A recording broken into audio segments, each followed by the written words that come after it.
Hello दोस्तों, नमस्कार, good morning, सत श्री अकाल। कैसे हैं आप सब? आई होप कि आप सब बहुत अच्छे होंगे, मस्त होंगे।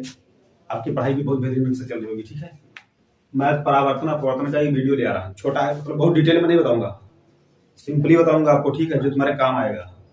इस पर न्यूमेरिकल्स भी बनेगा आपकी। पूछ लेता कि परावर्तन अपवर्तन होता क्या है, तो सिंपली समझा देते हैं आपको। और ये फंसेगा जरूर, इसको देख कर ही जाना। आएगा जरूर, 100% आएगा। ये न्यूमेरिकल नहीं आएगा तो परिभाषा देगी, मतलब आना ही है राइट से। तो आइए देखते हैं कि प्रकाश होता क्या। सबसे पहले, प्रकाश किसी कार्य को करने की जो क्षमता होती है वही तो ऊर्जा कहलाती है ना। किसी कार्य को करने की क्षमता को ऊर्जा कहते हैं। ठीक है, तो प्रकाश क्या है कि ऊर्जा है। प्रकाश क्या है? प्रकाश एक ऊर्जा है। और अब कॉपी कलम लेकर बैठ जाए, तुरंत 10-5 मिनट का वीडियो बनेगा आपका, तुरंत हो जाएगा। ठीक है, प्रकाश एक ऊर्जा, जैसा मैं बोलता हूँ वैसा आप लिखते जाना खाली। प्रकाश एक ऊर्जा है और यह कैसा चलता है? सीधी रेखा में चलता है। आप टार्च मारिएगा ना कहीं पर तो सीधी जाएगा। सीधी जाने के बाद में चाहे जिधर मारिए आप, वो प्रकाश बिल्कुल सीधी रेखा में गमन करेगा वो। ठीक है, तो प्रकाश एक ऊर्जा है। प्रकाश सीधी रेखा में चलता है। प्रकाश विद्युत चुंबकीय तरंग है। क्या है? विद्युत चुंबकीय तरंग। विद्युत चुंबकीय तरंग का मतलब ये होता है कि इसको चलने के लिए किसी माध्यम की आवश्यकता नहीं होती है। ये चलने के लिए किसी माध्यम मतलब ये होता है, जैसे हमको मान लीजिए कि हमको कहीं पर जाना है, तो हमको साइकिल चाहिए, मोटरसाइकिल चाहिए, कार चाहिए। हमको किसी ना किसी माध्यम की आवश्यकता पड़ती जाने के लिए। ठीक है, या कभी पैदल भी निकल लेते हैं हम लोग। तो जब किसी चीज से जाते हैं उसको माध्यम बोलते हैं। जैसे आवाज मेरी है, आवाज क्या है? इसको जाने के लिए वायु की आवश्यकता पड़ती है। जहां अगर वायु नहीं है, निर्वात, तो ध्वनि जो होती है निर्वात में नहीं चलती। लेकिन प्रकाश ऐसा नहीं है। प्रकाश की सबसे ज्यादा चाल ही निर्वात में होती है। तो प्रकाश को जब कहीं पर जाने के लिए किसी माध्यम की आवश्यकता नहीं होती, किसी साधन की आवश्यकता नहीं होती है। इसी को कहते हैं कि प्रकाश विद्युत चुंबकीय तरंग है। क्या है? इसको जाने के लिए किसी माध्यम की आवश्यकता नहीं पड़ती है। तो क्या प्रकाश विद्युत चुंबकीय तरंग है, सीधी रेखा में चलता है। प्रकाश एक ऊर्जा है। ठीक है, और प्रकाश के दो गुण होते हैं। प्रकाश विद्युत चुंबकीय तरंग के रूप में भी चलता है और प्रकाश कण के रूप में चलता है। जब कण के रूप में चलता है तो प्रकाश को फोटान कहते हैं। क्या कहते हैं? प्रकाश को फोटान कहते हैं। प्रकाश खुद दिखाई नहीं पड़ता, ध्यान रखना, बल्कि ये किसी वस्तु को देखने के लिए हमारी सहायता करता है। समझिए, प्रकाश जो है, प्रकाश का परावर्तन और अपवर्तन होता क्या है? देखिए, परावर्तन का मतलब होता है कि टकरा कर वापस जाना। बिल्कुल सही। जैसे मान लेते हैं हम कोई गेंद खेल रहे हैं, गेंद को दीवार पर पटकेंगे, वो हमारी तरफ आएगी, दीवार को उधर से उधर, तो ये भी क्या है? परावर्तन है। प्रकाश का किसी चिकनी सतह से टकरा कर वापस उसी माध्यम में लौट जाने की प्रक्रिया को क्या कहते हैं? उसका परावर्तन कहते हैं। समझिए, यहाँ पर जैसे बताते हैं। समझिए, ये प्रकाश ऊपर से आ रहा है, इधर से ये आ रहा है प्रकाश, और इस दर्पण पर पड़ा, इस पर पड़ा। ठीक है, ये वाला, ये कोई चिकना पृष्ठ है, ये परावर्तक पृष्ठ मान लेते हैं इसको। क्या है? ये परावर्तक पृष्ठ है।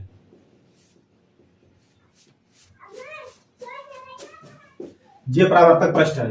तो ये प्रकाश इस पर गिरा, इस पर गिरने के बाद फिर उस दिशा में लौट के वापस। अब भाई पार तो होगा नहीं, ये दर्पण है ना, तो पार होने वाला नहीं।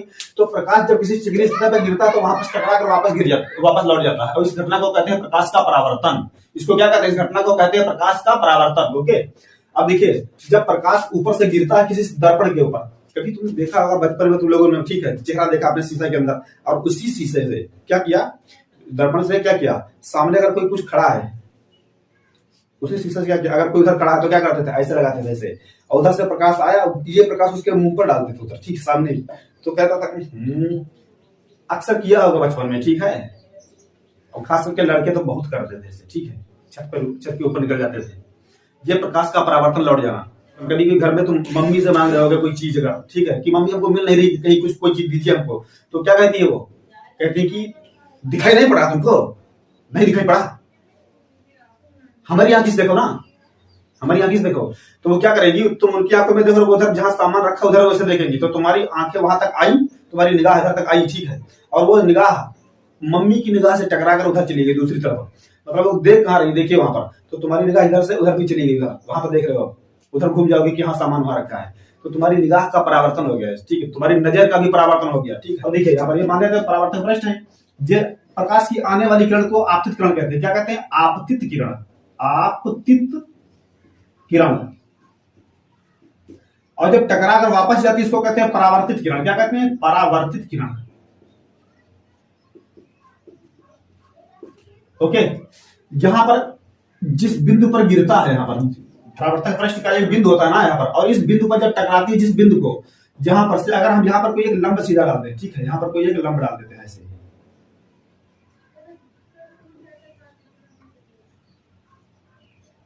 हालांकि लंब होता नहीं है, ये सिर्फ मान लिया जाता है यहाँ पर लंब है। और इस लंब को क्या कहते हैं हम? इस लंब को अभिलंब कहते हैं। क्या कहते हैं? अभिलंब। ओके। आपतित किरण, इंसिडेंस रेज, इंसिडेंस रेज क्या होती है? आपतित किरण, इंसिडेंस रेज, रिफ्लेक्टिव रेज। आप समझिए, इस किरण के माध्यम मतलब आपतित किरण और अभिलंब के बीच में कोण बनता है, ये वाला। मेरी बात समझ लेना, कायदे से मैं जहां पर बता रहा हूं, आपतित किरण और अभिलंब के बीच में कोण बनता है, इसको कहते हैं आपतन कोण। क्या कहते हैं? आपतन कोण कहते हैं इसको। इसके बीच में कोण बनता है, इसको आपतन कोण कहते हैं। इसको आई से डिनोट करते हैं। आई क्यों? इंसिडेंस आई से बनता है ना, आई इंसिडेंस एंगल। ओके। और अभिलंब और परावर्तित किरण, ठीक है, अभिलंब और परावर्तित किरण के बीच में भी एक कोण बनता है, जिसको बोलते हैं रिफ्रैक्टिव एंगल। इसको आर से डिनोट करते हैं, ठीक है। अब एक बात और खास बताए दे रहे हैं अपन, दरअसल आपतन कोण आई और परावर्तन कोण आर, ये दोनों बराबर होते हैं। आपतन कोण आई, परावर्तन कोण आर बराबर होते हैं, ठीक है। आपतन कोण आई बराबर परावर्तन कोण।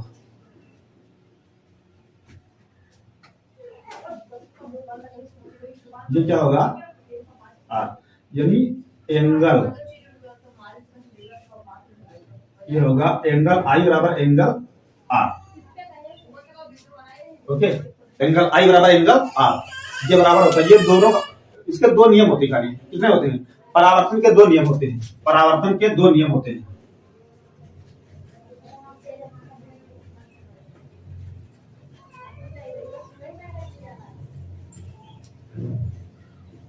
मेरी राइटिंग बहुत अच्छी नहीं है, समझ लेना, कायदे से बता रहे हैं, ठीक है। परावर्तन के दो नियम होते हैं। नंबर एक क्या होता है?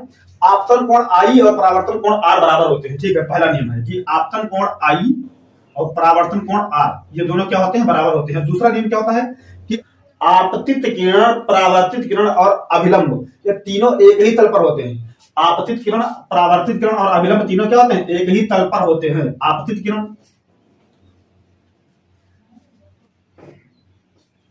कि आपतित किरण, परावर्तित किरण और अभिलंब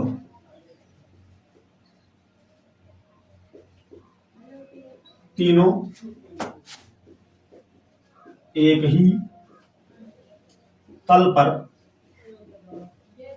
होते हैं, ठीक है। ये रहा आपका, उम्मीद है कि समझ में आ रहा होगा, ठीक है। तो बस वही है, किसी चीज से टकरा कर वापस जाने की प्रक्रिया की परावर्तन करते हैं, चाहे प्रकाश का हो और चाहे किसी और वस्तु का हो। बस हम तो यहाँ पर पढ़ा रहे हैं प्रकाश का परावर्तन। प्रकाश का परावर्तन जितनी ज्यादा चिकनी सतह होगी उतनी ज्यादा होगा परावर्तन, बस यही होता है, उतनी नहीं होता है परावर्तन, किसी चीज से टकरा कर जाना। ओके, ये बस परावर्तन होता है। आप छत के ऊपर खड़े हैं नहा धोकर, उसके बाद में शीशा दिखा रहे हैं किसी को, सूरज की रोशनी से उसको दिखा रहे हैं कि भाई हम नहा धो खड़े, बस ये भी क्या परावर्तन, वहां से रेज आई, तुम्हारी दर्पण पर पड़ी, वहां से तुम उसको रिफ्लेक्ट कर रहे हो उधर दूसरी तरफ, ये क्या है? परावर्तन होता है। तो परावर्तन कोण आई और आपतन कोण आई और परावर्तन कोण आर दोनों बराबर होते हैं, ठीक है। और यहां से अभिलंब और परावर्तक पृष्ठ की जो लाइन होती है, इसके बीच में 90 डिग्री का कोण बनता है। ओके, ये 90 डिग्री का कोण है। उम्मीद है कि आपको समझ में आ रहा होगा। इसके हिसाब ले लीजिए, मिटा देते हैं। किसी सतह को पार करके निकल जाना है क्या कहलाता है? प्रकाश का अपवर्तन। और किसी सतह से टकरा कर वापस लौट जाना है परावर्तन। अभी समझा चुके तो हम, ठीक है। तो किसी चीज से, मतलब मान लेते हैं यहां पर ये कोई रखा है कांच, ये रखा है कांच, और जहां पर ये तुम्हारा है अभिलंब, जहां से एक आई कोई किरण ऐसे, तो आने वाली किरण को आप जानते हैं क्या कहते हैं? आपतित किरण कहते हैं। ये क्या होती है? थोड़ी तिरछी बन जाए तो कोई यहाँ पर नाप जोक के बना नहीं रहे हैं, क्योंकि इधर उधर हो भी सकता है, कोई पैमाना नहीं मेरे पास, लेकिन समझ जाना ये जो आ रही है आपतित किरण। क्या है? आपतित किरण। ये क्या है? अभिलंब है, ठीक है। ये कोई पहला माध्यम है, ये पहला माध्यम है, ये इधर क्या है? दूसरा माध्यम है, समझ लेना, अभिलंब है। और ये जब टकरा कर इससे पार जाएगी तो जाहिर सी बात है ये अपने रास्ते से विचलित हो जाएगी, थोड़ा बहुत विचलित। भाई एक माध्यम से दूसरे माध्यम में हम जाते हैं, ठीक है, हमको भी, हम तुमको देख रहे हैं हमारे सामने, तो तुमको देख रहे हैं, मेरी नजर जो है वायु के माध्यम को पार करके तुमको देख पा रही है। ये भी अपवर्तन ही है ना भाई। किसी चीज को पार करके चले देख लेना, ठीक है, उसको क्या चले जाना, उसको कहते हैं अपवर्तन। किसी चीज को पार करके चले जाना ये अपवर्तन होता है यहाँ पर। तो जब प्रकाश की कोई किरण एक माध्यम से दूसरे माध्यम में जाती है तो वह अपने मार्ग से थोड़ा विचलित हो जाती है, और इस घटना को कहते हैं प्रकाश का अपवर्तन। क्या कहते हैं इसको? कहते हैं प्रकाश का अपवर्तन। देखिए मान लेते हैं यहाँ पर वायु, यह है कांच, तो जब कांच इधर है तो इसका मतलब ये क्या है, ये वाला कांच है, ये दूसरे माध्यम में प्रवेश कर गई इसको पार करके, और ये जो रखा हुआ है पृष्ठ इसको पार करके गई, ये ठोस है, मान लेते हैं क्या ठोस है, ये कांच ठोस है। तो देखिए जब कोई ठोस को, ये पहला वायु था, ये विरल माध्यम होता है, ठोस सघन माध्यम होता है। विरल माध्यम में प्रकाश की चाल सबसे ज्यादा होती है, सघन माध्यम में प्रकाश की चाल सबसे कम होती है, ठीक है। सघन माध्यम में प्रकाश की चाल सबसे कम होती है। ये समझ लीजिए कि वायु का ध्वनि का बिल्कुल उल्टा होता है। ध्वनि को किसी माध्यम की आवश्यकता पड़ती चलने के लिए, जबकि प्रकाश को किसी माध्यम की आवश्यकता नहीं पड़ती है। तो यह समझ लीजिए कि निर्वात में प्रकाश की चाल सबसे ज्यादा, जबकि ध्वनि की चाल सबसे कम होती है। वही बस यहाँ पर है कि ठोसों में सबसे ज्यादा ध्वनि की चाल होती है, जबकि ठोस में सबसे कम होती है प्रकाश की चाल। समझिए यहाँ पर जब वायु श्रेणी विरल माध्यम से सघन माध्यम में जा रही तो ये क्या होगी, थोड़ा ऐसे इस तरह अविलंब की ओर झुक गई, अविलंब की ओर झुक गई। इससे हमको पता चल गया है कि विरल माध्यम से सघन माध्यम में पहुंची है। ये समझिए सघन माध्यम क्या होता है। अरे सघन माने घना मेरे भाई, सघन माने घना होता है, समझ आराम से समझिए। सघन माने घना, विरल माने दूर दूर। सघन माने घना और विरल माने दूर दूर। कोई बाग के अंदर तुमको दौड़ा दिया जाए, बाग के अंदर, और अगर वहां पर पेड़ बहुत पास पास हैं तो तुम बहुत तेजी से दौड़ नहीं पाओगे, तुमको बचना पड़ेगा उससे भागने के लिए, ठीक है। और हाँ अगर पेड़ बहुत दूर दूर है तो एक टांग सर पर रखो, एक टांग से भागते चले जाओ, दौड़ बहुत तेज है। तो देखिए जब सघन माध्यम होगा तो आप थोड़ा धीरे चल पाएंगे, और विरल माध्यम में आप थोड़ा तेज चल पाएंगे। तो यहाँ पर देखिए जब सघन माध्यम होगा तो आपके और पेड़ों के बीच की दूरी भी क्या होगी, थोड़ा कम। गन्ना के खेत में कहीं दौड़ा दिए जिसमें पत्ती लगी हो, और नंगे नंगे थोड़ा कपड़े उतार के तुम्हारे भी, समझ लीजिए। तो जितना सघन होगा उतना ही ज्यादा जलन पड़ेगी लास्ट में तुमको छीलने के बाद भी, क्योंकि सारा सारा पूरा जो है तुम्हारा बदन जो है पूरा, जो पत्ती गन्ने की होती है सब चीर देंगे तुमको, पकड़ेंगे, ठीक है, काट देंगे वो। लेकिन अगर वही गन्ना का खेत बहुत बिरला करना है तो चाहे जैसे कूदते भागते भागते चले जाइए, ठीक है, आराम से रास्ता मिलेगा। तो सघन माध्यम में क्या होता है, आप सब देखिए वायु से इधर आ रही थी, इधर है सघन माध्यम। सघन है तो क्या है, सघन माध्यम होने पर जो प्रकाश की किरण होती है वो आपतन के बाद में, यानी आपतित होने के बाद में क्या करती है, वो अविलंब की ओर मुड़ जाती है। सघन माध्यम में प्रकाश की चाल आपतन के बाद क्या होती है, प्रकाश अविलंब की ओर मुड़ जाती है, ठीक है, ऐसे यहां पर। और हमने तुमको बता दिया है इस कोण को क्या कहते हैं, इस कोण को आई कहते हैं, इस कोण को आर कहेंगे हम। आपतित किरण,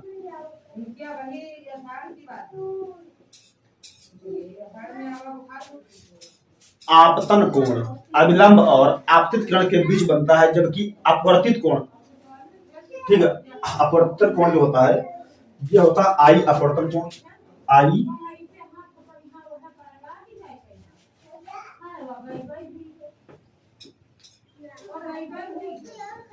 आपतन कोण आई। एक नियतांक होता है, तो कैसे देखिए साइन आई, साइन आई बटे साइन आर बराबर स्थिरांक, यानी नियतांक।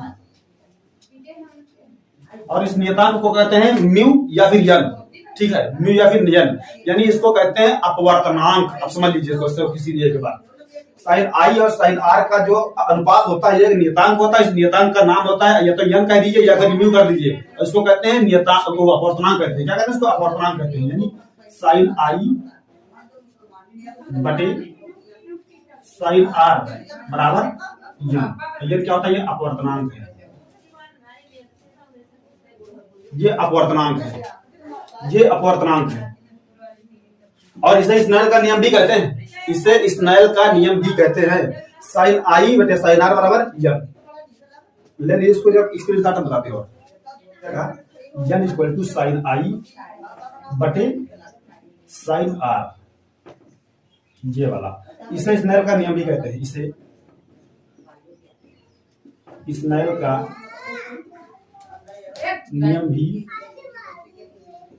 कहते हैं, ठीक, इसे स्नेल का नियम भी कहते हैं। अपवर्तन के दो नियम होते हैं। क्या होते हैं? जैसे आपतन के प्रकाश के परावर्तन के दो नियम होते हैं, वैसे प्रकाश के अपवर्तन के लिए भी दो नियम होते हैं। प्रकाश के अपवर्तन के दो नियम होते हैं।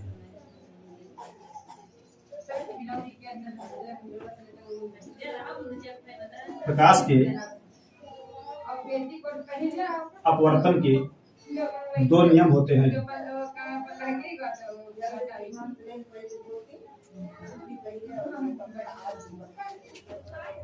तो पहला वाला नियम तो तुम्हारा यही होता है भैया। क्या है पहला नियम? तो यही तुमको बता चुके हैं, साइन आई बटे साइन आर बराबर स्थिरांक होता है, इसमें स्थिरांक का नियम भी कहते हैं। और दूसरा वाला नियम जानते हो क्या होता है? दूसरा ये होता है कि आपतित किरण, अपवर्तित किरण, और इसको बोलते हैं आपतन बिंदु। क्या बोलते हैं इसको? आपतन बिंदु। तो क्या आपतित किरण, अपवर्तित किरण और आपतन बिंदु पर जो अभिलंब होता है, ये तीनों एक ही तरफ होते हैं, यानी इस तरफ होते हैं। क्या होते हैं? इस तरफ पर। ठीक है, तो पहला नियम क्या होता है। दूसरा क्या बताया था मैंने अभी, तो बता ही चुके, ऊपर लिखा हुआ है कि साइन आई बटे साइन आर। अरे समझ लीजिए यार, ये आपतन कोण है, अपवर्तन कोण है, कोई दिक्कत नहीं है, तुमको बता चुके बार बार वही। ठीक है, इसका जो है अनुपात होता है, क्या होता है? साइन आई और साइन आर का जो समझ लीजिए यार, ये साइन आई आपतन कोण, साइन आर अपवर्तन कोण। तो साइन आई और साइन आर का जो अनुपात होता है, क्या होता है? स्थिरांक होता है। और स्थिरांक को क्या कहते हैं? नियम कहते हैं। इसका क्या होता है? इसको हम स्थिरांक कहते हैं, स्थिरांक, और इसी को कहते हैं यन। ठीक है, और इसको, इसका दूसरा नाम भी क्या होता है? अपवर्तनांक। क्या होता है इसका दूसरा नाम? या अपवर्तनांक। ठीक है, यानी हम कह सकते हैं, यहां से देख लीजिए, अपवर्तनांक बराबर साइन आई बटे साइन आर।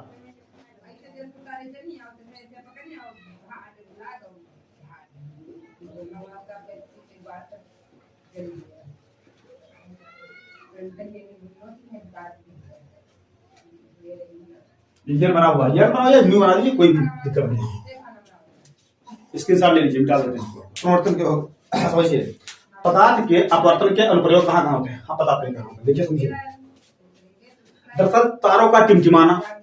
क्या होता है? तारों का टिमटिमाना।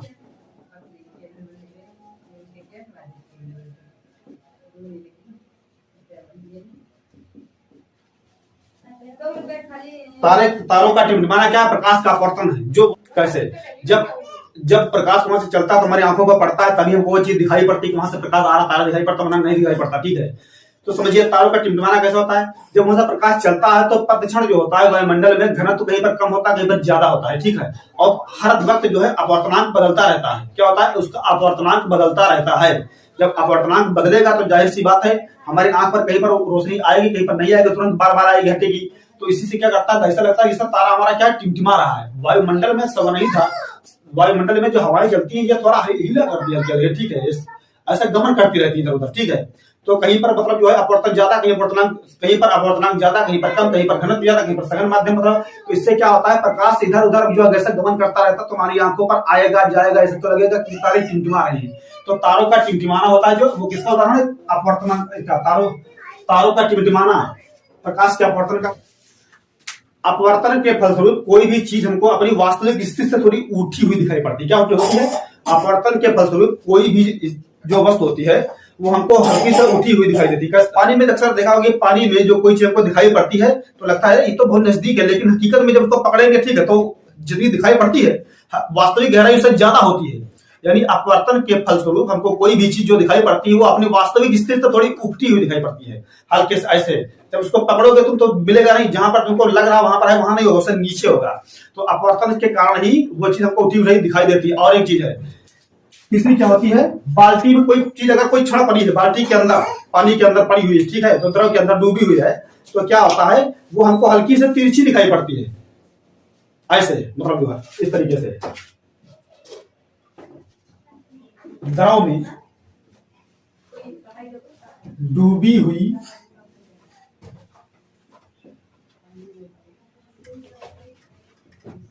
द्रव में डूबी हुई क्षण का तिरछा दिखाई देना तो देखिए, जो द्रव में क्षण डूबी हुई होती है वो हल्की तिरछी दिखाई देती है। उसका कारण क्या होता है? अपवर्तन ही होता है और कुछ नहीं होता है। सुबह और शाम के वक्त जो सूर्य होता है, ठीक है, सूर्य, उसकी देखिए दोपहर को जो सूर्य की किरणें हमारी आंखों पर पड़ती है तो क्या करती है? हमारी आंखों में जलन पड़ने लगती है, ठीक है। लेकिन सुबह शाम देखते हैं तो नहीं पड़ती, किरण होती है। मान लीजिए कि हमारी पृथ्वी यहाँ पर है, सूर्य यहाँ पर निकल रहा है, यहाँ पर सुबह के टाइम क्या होता है? इधर पूरब है, सुबह के टाइम जो सूर्य की किरणें होती हैं वो ऐसा लग रहा है कि लाल लाल दिखाई पड़ता है। क्या है? लाल लाल दिखाई पड़ता है यहाँ से, और हम उसको देखते हैं, हमारी आंख में जलन नहीं पड़ती। लेकिन वास्तविक स्थिति ये होती है कि तब वो निकला नहीं होता सूरज, जहां वो अपनी स्थिति से थोड़ा ऊपर उठा होता है, ठीक, हल्की उसे ऊपर उठा होता है, जिसके कारण हमको दिखाई तो पड़ता है वो, लेकिन उसके प्रकाश जो होता है हमारी आंखों तक जो है, आंखों में जलन नहीं डाल पाता है। उसका प्रकाश हमारी आंखों में जलन नहीं डाल पाता है, वो अपनी वास्तविक स्थिति से थोड़ा ऊपर उठा हुआ दिखाई पड़ता है।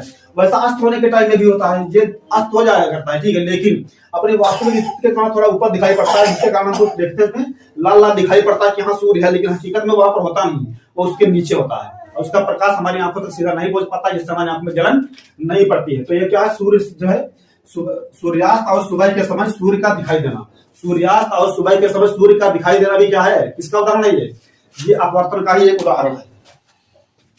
इसका एक स्क्रीनशॉट ले लीजिए, मिटा लेते हैं। कह रहे थे दोस्तों, अगर आपको ये हमारा वीडियो पसंद आया तो इसको लाइक कर दीजिए, ठीक है, और अपने दोस्तों में शेयर भी कर दीजिए।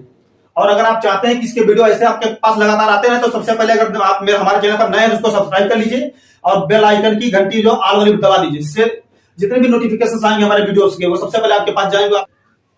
धन्यवाद।